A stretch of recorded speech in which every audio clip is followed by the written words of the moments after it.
नमस्कार विद्यार्थी मित्रों, स्वागत है आप सभी का हिंदी गुजराती ऐसे में। आज हम लिखेंगे हिंदी निबंध लेखन विद्यार्थी और राष्ट्र निर्माण अथवा तो राष्ट्र निर्माण में छात्रों का योगदान अथवा उत्तम विद्यार्थी उत्तम राष्ट्र। तो चलिए लिखते हैं। चाहे जो हो धर्म तुम्हारा है, चाहे जो वादी हो नहीं जी रहे अगर देश हित तो निश्चय ही अपराधी हो। अब देखते हैं इस निबंध की विस्तृत रूपरेखा। तो इस निबंध में सबसे पहले हम लिखेंगे प्रस्तावना। प्रस्तावना के बाद लिखेंगे छात्रों का उचित निर्देशन आवश्यक। एकनिष्ठ भाव से अध्ययन छात्र देश का अविभाज्य अंग, छात्र देश के भावी कर्णधार। और अंत में लिखेंगे देश के प्रति छात्रों के कर्तव्य और उपसार। तो चलिए इस निबंध की शुरुआत करते हैं। प्रस्तावना। राष्ट्र का वास्तविक अर्थ उस देश की भूमि नहीं वरन देश की भूमि में रहने वाली जनता है। जनता की सुख समृद्धि ही राष्ट्र की सच्ची प्रगति है। आज के विद्यार्थी कल देश के नागरिक होंगे। अतः छात्र जीवन में ही उनके मन में राष्ट्र के प्रति प्रेम की भावना यदि भर दी जाए तो वे राष्ट्र की उन्नति में सहायक होते हैं। जिस मातृभूमि की गोद में हमने जन्म लिया, जिस धरती से हमारा पालन पोषण हुआ, उस देश की सेवा प्रगति में कुछ विशिष्ट लोगों का हाथ हो, यह ठीक नहीं। आज के छात्रों को भी इस प्रगति में पूर्ण सहयोग देना चाहिए। छात्रों को न केवल अपने अधिकारों के बारे में सचेत रहना चाहिए परंतु उन्हें कर्तव्य के प्रति भी उतनी ही निष्ठा रखनी चाहिए। छात्रों को उचित निर्देशन आवश्यक है।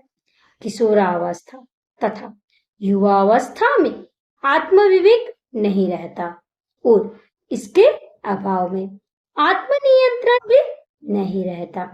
अतः छात्रों को देश की प्रगति के बारे में बताना होगा। देश का प्रत्येक निवासी जो जिस स्थान पर है, जिस स्थिति में है, वह वही रहकर देश की सेवा कर रहा है। जैसे किसान अपने खेतों और खलिहानों में, व्यापार में, साहित्यकार सृजन में, डॉक्टर वैद्य अस्पतालों में, सैनिक युद्ध के मोर्चे पर तथा विद्यार्थी अपने विद्यालयों में अध्ययन करके जिस व्यक्ति का जो काम है वह उसे एकाग्रता से निष्ठापूर्वक करे तो देश की प्रगति होगी। इसके विपरीत यदि छात्र असफल राजनीतिज्ञों, छात्र नेताओं के गलत पथ प्रदर्शन को अपना लेते हैं तो प्रगति के नाम पर पतन के रास्ते पर चल पड़ते हैं।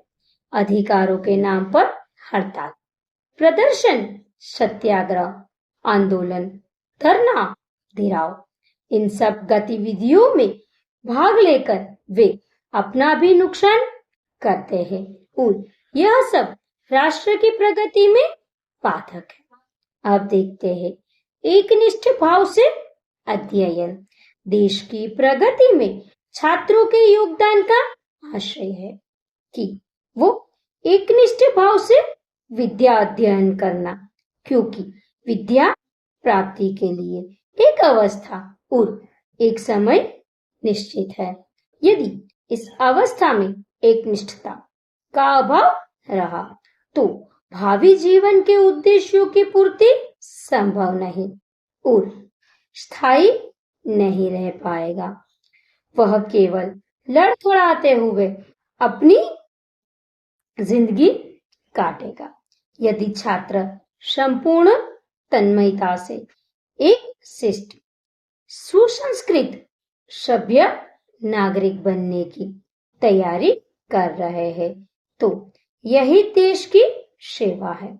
छात्र चाहे तो कुशल व्यवसायी, विद्वान प्रवक्ता, सफल वकील, प्रसिद्ध डॉक्टर, निपुण कलाकार, कर्मठ शिल्पी कुछ भी बन सकता है, और यही आज का छात्र कल का सभ्य नागरिक बनकर देश की प्रगति में सहायक होगा। छात्र देश का अविभाज्य अंग, छात्र देश के कर्णधार है। समाज व्यक्ति से ही बनता है, वह बहुत सी इकाइयों का समूह है, और छात्र देश के अविभाज्य अंग है। छात्रों का प्रत्येक निष्ठापूर्वक किया हुआ कार्य देश को, देश के चरित्र को, देश के मान सम्मान और गौरव को बढ़ाता है, और इनके ही कृत्यों द्वारा देश बदनाम होता है तथा उसकी अवनति होती है। छात्रों की प्रत्येक गतिविधि की परछाई देश के चरित्र में स्पष्ट झलकती है। हमारी प्रगति ही देश की प्रगति है। इस बात को भली प्रकार समझ लेना चाहिए। छात्र देश के भावी कर्णधार। छात्रों का स्वाध्ययन, चिंतन, मनन, उनके शिष्ट विचार, मधुर संभाषण, यह सब देश की प्रगति का सूचक है। छात्र और जनता अच्छी होगी तो देश अच्छा कहलाएगा। यदि छात्र अनुशासित होंगे तो देश अनुशासित कहलाएगा। ईमानदारी, सच्चाई और दूसरों के क्रियाकलाप में अनावश्यक हस्तक्षेप नहीं करना ही एक प्रगतिशील राष्ट्र की निशानी है। छात्र शांत चित्त और अनन्य श्रद्धा से शिक्षा ग्रहण करें, यही देश की प्रगति में महत्वपूर्ण योगदान है, क्योंकि ये ही देश के भावी कर्णधार है और देश को महान बनाने के कर्म में लगे हुए हैं। शिक्षण और स्वाध्याय से जो समय बचे उसका छात्रों को सदुपयोग करना चाहिए। देश के प्रति छात्रों के कर्तव्य। छात्र प्रौढ़ शिक्षा एवं साक्षरता आंदोलन में भाग लेकर अशिक्षित को शिक्षित बनाने का काम कर सकते हैं।